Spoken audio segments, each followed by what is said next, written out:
मेरा यूट्यूब पर वीडियोस बनाने का सिर्फ एक रीज़न था कि मैं सोसाइटी में एक पॉजिटिव इम्पैक्ट ला सकूं, जिसके लिए मेरे पास कुछ प्लान्स भी हैं जो कि आगे चलकर आपको नज़र आएंगे।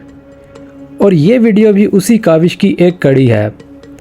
कैमरे पर उल्टी सीधी हरकतें करके कोई भी वायरल तो हो जाता है, फिर इसकी पहचान वही बन जाती है और लोग उसे उन्हीं वीडियोस से जानते हैं जो वो बनाता है। फिर चाहते ना चाहते वो लाइक्स और व्यूज़ की गेम को मेंटेन रखने के लिए इस कीचड़ में फंस जाता है और बाहर निकलना इसके लिए मुश्किल हो जाता है। मैं एक्सट्रीम जा सकता था इस वीडियो को लेकर, लेकिन मेरा मकसद किसी की बेइज्जती करना या किसी की तजलील करना नहीं है। मैं यहाँ पर अपने बच्चों को इस गंदगी से बचाना चाहता हूँ जो डकी, रजब, सिस्ट्रोलॉजी और इन जैसे बेशुमार लोगों ने कंटेंट के नाम पर फैला रखी है। खानदान का सबसे हैंडसम दामाद है वो, बस इसी बात का घमंड है।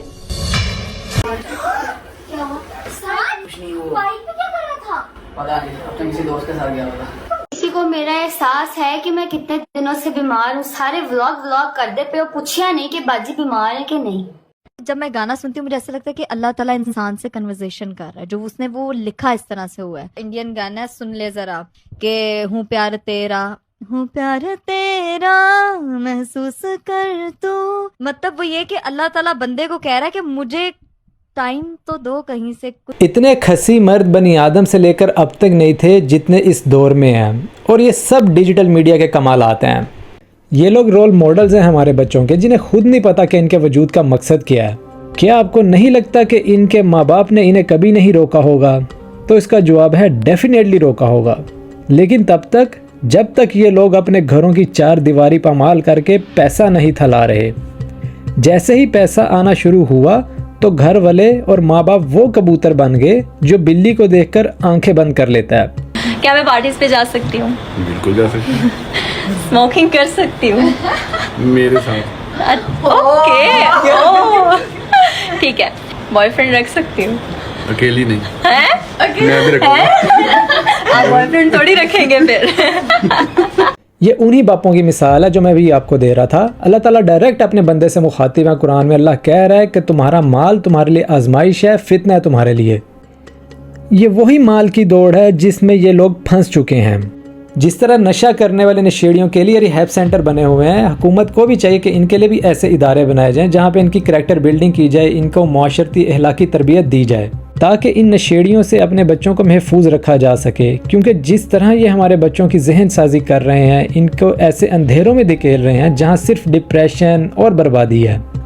यहाँ पर मैं ख़ास तौर पर एक बच्चे का जिक्र करूँगा। बच्चा तो नहीं, खैर लड़का है, असद परवेज़। इसने भी अपनी फैमिली को सोशल मीडिया पे हाईलाइट किया था, लेकिन अल्लाह की करनी ऐसी हुई इस लड़के पर और इसने तौबा कर ली।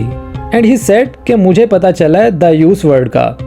दायूस उस शख्स को कहते हैं कि जिसे कोई फिक्र नहीं होती कि उसके घर में माँ बहन बेटी क्या करती हैं, किससे मिलती हैं, घर से बाहर निकलती हैं तो किस हालत में निकलती हैं। वो बेपरवाह होता है इन चीज़ों से। आसान लफ्ज़ों में वो शख्स बेगैरत हो जाता है। बाय द वे, बेगैरत गाली नहीं है।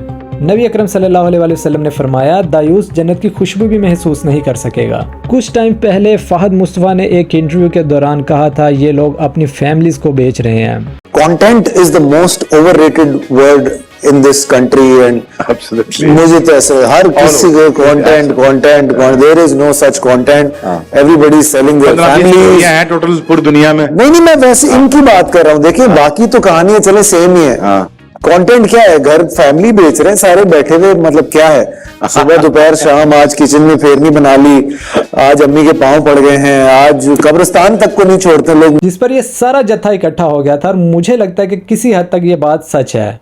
आई हेट पीपल जो आके कहते हैं पैसा सब कुछ नहीं होता। I hate people like this. आप इतना डिमोटिवेट कर रहे हो अगले को, इतना आप यार बंदे को लगने दो पैसों।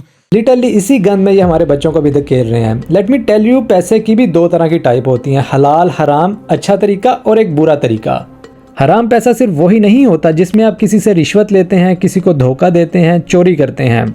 हराम पैसा वो भी है कि सुबह सुबह फ़ोन उठाना, बहन बेटी की वीडियो बनाना, नेट पर लगाना और उससे पैसा कमाना है। मैं इस बात से बिल्कुल डिनाई नहीं करता कि जिस तरह के हालात हैं पैसा कमाना बहुत ज़रूरी है। आप ग्लोबली पावर में ही नहीं आ सकते, दुनिया आपको हकारत की निगाह से देख रही है। लेकिन यहाँ पर अगेन तरीके होते हैं पैसे कमाने के। पैसा आपको घड़ी खरीद के दे सकता है लेकिन वक्त नहीं, आपको घर खरीद के दे सकता है लेकिन घर में रहने के लिए लोग नहीं। सो आज अगर आपको कोई लाइलाज बीमारी लग जाती है तो ऐसे पैसे को क्या चाटना है आपने? अल्लाह ने मर्द को डिज़ाइन ही इस तरह किया कि ना चाहते हुए भी वो औरत की तरफ अट्रैक्ट होता ही होता है। मैं 100% श्योर हूँ इनकी 70 to 80% ऑडियंस मर्द हजरात पर मुश्तमिल है। उसकी सीधी सी वजह है कि जिस तरह का ये कंटेंट बनाते हैं, वरना इन शहजादों को किसने देखना है। जब आम घर की बच्ची सोशल मीडिया पर ये सब कुछ देखती है कि हर दूसरी लड़की के पास बड़ी गाड़ी, ब्रांडेड कपड़े और ऐशो आराम की ज़िंदगी है, तो वो भी वही कुछ चाहती है।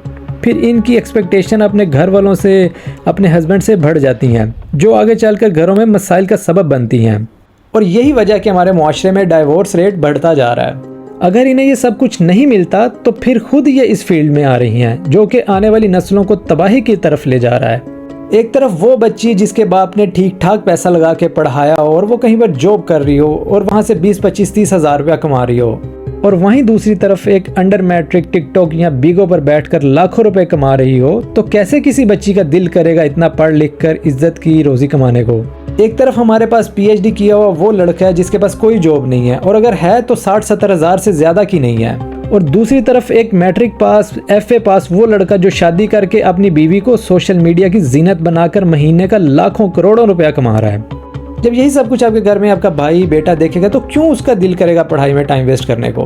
हमारा 12-14 साल का बच्चा जब सोचने समझने की सलाहियत रखता है तो ये डकी, रजब और नानी वाला इन जैसे लोगों के हत्थे चढ़ जाता है, जो इस बच्चे की जहन साजी तब करते हैं जब अभी बच्चे का जहन डेवलप हो रहा होता है, और इस बच्चे की सोच भी अपने जैसी छोटी कर देते हैं। मेरी नज़र में इन सब में सबसे ज़्यादा कसूरवार वो माँ और बाप है जो अपने बच्चों से उम्मीदें वाबस्ता कर लेते हैं कि हमारा बच्चा बड़ा होकर हमारा ख्याल रखेगा, हमारा सहारा बनेगा। फिर वही बच्चा 2.5 मरले के प्लॉट के पीछे अपने ही माँ बाप को काट देता है, और ये आए दिन हमारे इस तरह के वाक़यात हमें देखने को मिलते हैं। और इस सब की बुनियाद तभी पड़ जाती है जब इस बच्चे को छोटी उम्र में ही मोबाइल पकड़ाकर इस तरह का गंद देखने की इजाज़त दे देते हैं। सिस्ट्रोलॉजी, डकी, इन जैसों का लाइफस्टाइल देखकर हमारा बच्चा अपनी असल ज़िंदगी से मुतमिन नहीं रहता। वो चाहते हैं कि हमारे पास भी इस तरह की चीज़ें हों जो इन ब्लॉगर्स के पास हैं। ये माँ बाप की जिम्मेदारी है कि अपने बच्चे को अच्छे बुरे के बारे में बताएं, और साथ साथ बताएं कि ज़िंदगी सिर्फ पैसा और ऐशो आराम का नाम नहीं है। हमें अपने बच्चों को बताना होगा कि जो कुछ वो सोशल मीडिया पर देखते हैं उसका असल ज़िंदगी से कोई ताल्लुक़ नहीं है। और आप अगर यहाँ तक आ ही गए हैं तो don't forget to subscribe and share your views. जज़ाकल्लाह खैर। अस्सलाम वालेकुम।